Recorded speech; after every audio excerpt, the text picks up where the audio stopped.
రాగటి మన్ను కుక్కుడుకాయలు తెచ్చేది మా అమ్మ. కుదురేసి కూర్చుండబెట్టేది, జల్లెడ పెట్టేది, పోసేది మా అమ్మ.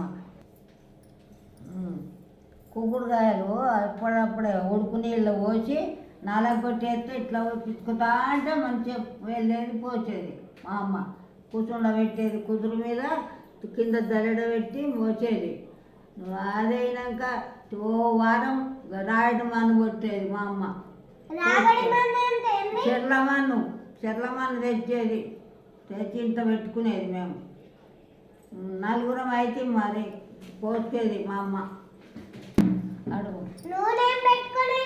నూనె, మంచి నూనె ఇంత జీడిగింజ వేసి ఇంత ఓమేసి కాగబెట్టేది మా అమ్మ.